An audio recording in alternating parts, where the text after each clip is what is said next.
amados, a graça e a paz do Senhor. Eu sou o pastor Rômulo Pereira, da Igreja Batista Palavra da Graça, e hoje nós vamos estudar os Atos dos Apóstolos, capítulo 7, versos 45 a 47, que dizem: Tendo recebido o tabernáculo, nossos antepassados o levaram sob a liderança de Josué, quando tomaram a terra das nações que Deus expulsou de diante deles. Este tabernáculo permaneceu na terra até a época de Davi, que encontrou graça diante de Deus e pediu para que ele lhe permitisse providenciar uma habitação para o Deus de Jacó. Mas foi Salomão que lhe construiu a casa. Bom, meus amados, estamos aqui diante do discurso de defesa de Estevão perante o Sinédrio, Supremo Conselho Religioso de Israel.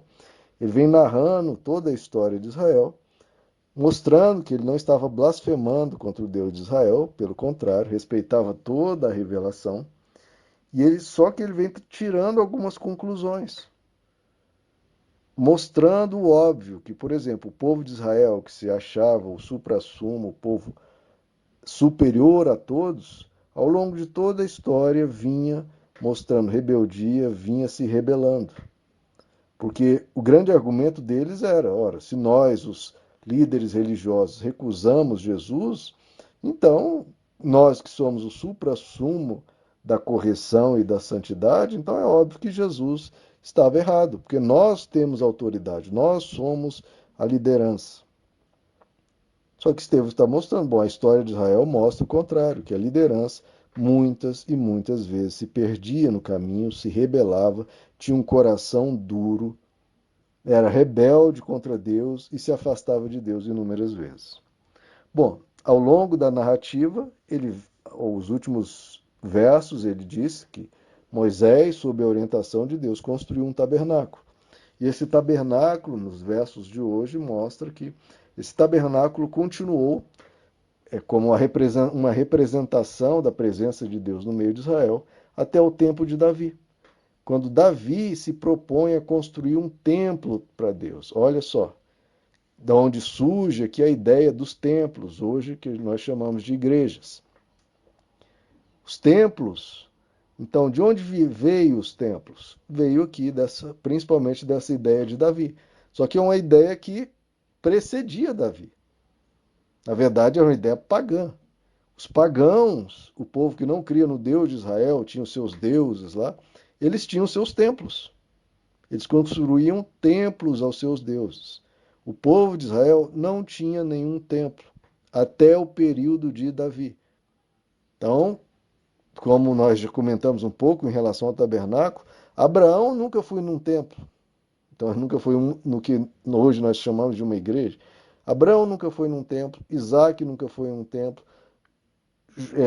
Jacó, Israel, nunca foi num templo, nenhum dos 12 patriarcas foi num templo, Moisés nunca foi em um templo, Arão, sumo sacerdote, nunca foi em um templo, Josué nunca foi em um templo, etc, etc, etc. Até o reinado de Davi. Não havia templo. Então veja como a nossa espiritualidade não pode depender de frequência a um templo.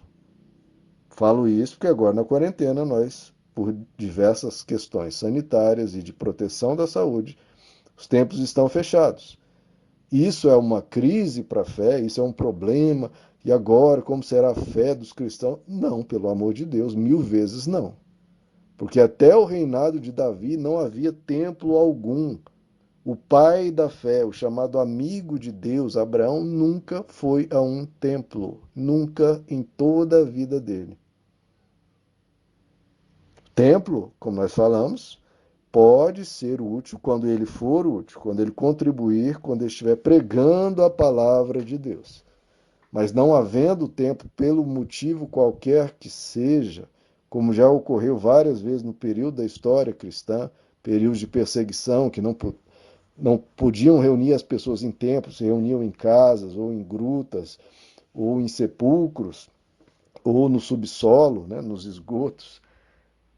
Eles se reuniam, mas a figura do templo em si não havia. Ficou muito tempo sem isso. A sua espiritualidade, meus irmãos, tem que ser uma espiritualidade de relacionamento um a um, de um relacionamento pessoal com Deus. Seu conhecimento de Deus não pode, a sua vida com Deus não pode ser intermediada por terceiros.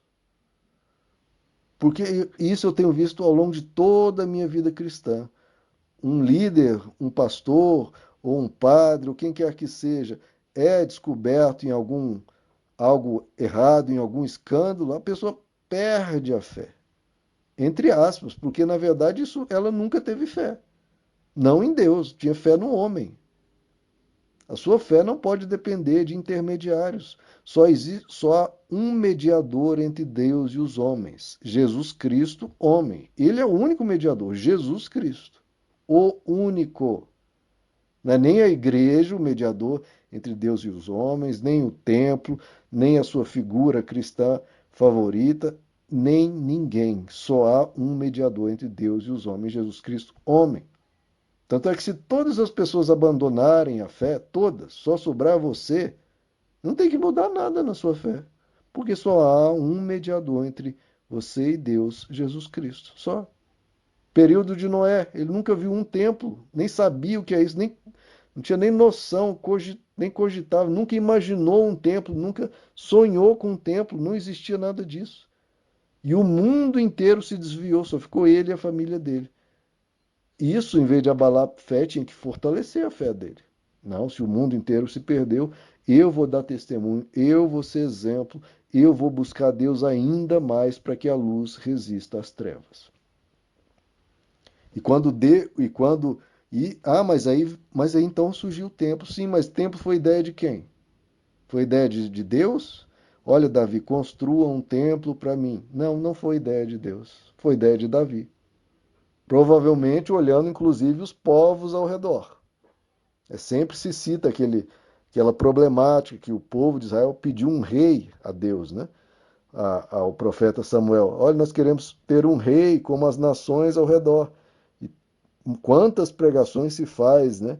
Sobre o povo imitando as pessoas de fora, as pessoas do mundo. Só que o templo é a mesma coisa.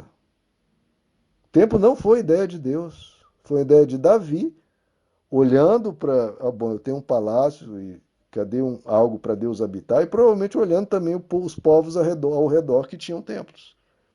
Isso está escrito, está narrado lá em 2 Samuel capítulo 7, o qual leio aqui para vocês. Ora, estando o rei Davi em sua casa e tendo-lhe dado o Senhor descanso de todos os seus inimigos ao redor, disse ele ao profeta Natã: Eis que eu moro numa casa de cedro, enquanto a arca de Deus está dentro de uma tenda. Respondeu Natã ao rei: Vai e faze tudo quanto está no seu coração, porque o Senhor é contigo. Mas naquela mesma noite a palavra do Senhor veio ao profeta Natã, dizendo: Vai e dize a meu servo Davi: Assim diz o Senhor: Edificar-me-ás tu, uma casa para eu nela habitar? Porque em casa nenhuma habitei, desde o dia em que fiz subir do Egito os filhos de Israel até os dias de hoje. Talvez se passaram em 500 anos, desde a época de Moisés, for desde Abraão, talvez 1000 anos. Em casa nenhuma habitei, desde o dia que fiz subir do Egito os filhos de Israel até os dias de hoje, mas tenho andado em tenda e em tabernáculo. Em todo lugar que tenho andado com todos os filhos de Israel, falei eu, porventura, alguma palavra sequer a qualquer das suas tribos, a que mandei apacentar o meu povo de Israel, dizendo: Por que não me edificais uma casa de cedro? Eu vejo como até Deus usa de ironia. Você vai construir uma casa para mim? Você, um ser humano, um reles mortal? Para mim, que sou Deus, eu estou precisando de casa. Né? Eu sou um desabrigado, por acaso. Eu sou um sem teto, um sem terra. Para você construir algo para mim? Eu, pelos séculos que eu caminhei com o povo de Israel, eu falei uma única vez pedindo uma casa. Então veja, queridos, como Deus não necessita de absolutamente nada. Nosso Deus, ele é onipresente, ele está em todo lugar, e como eu expliquei em áudios anteriores, não é que Deus é onipresente, meramente dizendo como se ele estivesse em todo lugar. Não, não é ele que está em todo lugar, é todo lugar que está nele. Como nós chegaremos nesse versículo aqui do livro de Atos. em que é dito expressamente: nele nós somos, nos movemos e existimos. Ou seja, tudo que existe, existe dentro dele. Não é que Deus está nos lugares, é os lugares que estão dentro dele. Tudo que existe está dentro de Deus. O universo é um grãozinho de poeira dentro de Deus. Até porque não tem como existir algo fora de Deus, cuja existência não está dependendo dele. Tudo que existe, existe dentro dele. E aí depois Deus responde a Davi: Davi, quem vai construir a casa sou eu, para você. Eu vou construir uma casa para você. Ou seja, o seu nome vai se perpetuar pelas gerações de Israel e virá, e o seu nome vai ficar para sempre, porque de ti virá um filho que reinará para todo sempre, fazendo uma alusão clara ao Messias. E aí, por fim, Deus diz: se vocês querem edificar uma casa, eu até permito. Então, a edificação de um templo foi uma permissão de Deus para o ser humano, para agradar o ser humano, não é para ele, porque ele não precisava. Bom, se vocês querem, se isso vai ajudar vocês na expressão de fé de vocês, se isso vai contribuir para vocês, vocês têm essa necessidade, vocês, não eu. Se vocês têm essa necessidade, de novo, não eu, vocês têm essa necessidade, tudo bem, eu permito que vocês construam. Só com um pequeno parênteses, Deus fala, só que não você, Davi, mas teu filho Salomão, porque você, Davi, foi um homem de guerra, você derramou muito sangue, foi um homem muito violento. Então você não, mas seu filho. Então veja, queridos, que Deus, a questão do templo é uma necessidade humana, não é uma necessidade divina, como se Deus estivesse precisando de uma casa, coitado, né? Vamos ajudar o desabrigado, Deus. Não. É uma necessidade humana, 100% humana, para nos ajudar, já que a gente quer reunir. A gente poderia se reunir no parque, ler a palavra de Deus, entoar cantos. Mas se a gente prefere um lugar com um teto para nos cobrir da chuva, que talvez tenha um ar-condicionado, um banco bem acolchoado, tem diversas comodidades, diversas facilidades. Bom, e se ali está sendo pregada a palavra de Deus, bom, façam. Façam. Só não idolatrem o local. Adorem a Deus. Não é para idolatrar a locais, nem a seres humanos, nem fazer disso um mediador entre vocês e Deus. Porque, de novo, o que está escrito é: só há um mediador entre Deus e os homens, Jesus Cristo, homem. E não dependam a fé de vocês de nada, de local nenhum, de nenhum CEP. A fé de vocês e o relacionamento de vocês tem que ser um relacionamento pessoal, você e Deus. Por isso que Jesus diz: no seu relacionamento com Deus, entra no teu quarto, fecha a tua porta atrás de ti e ora ao teu pai que te vê em secreto, e o teu pai que te vê em secreto te recompensará. Cadê alguma instituição aí? Cadê algum ser humano, algum líder? Cadê uma igreja? Cadê um templo? Não. Você e Deus. O templo e as instituições, outros seres humanos, podem te ajudar quando ajudarem. Mas a sua fé não tem que depender de absolutamente nada. Porque você e Deus já é maioria, já basta. Outras coisas são secundárias. É você e Deus, o seu coração interligado no trono do Pai. Amém, meus amados? Que Deus os abençoe. A graça e a paz do Senhor.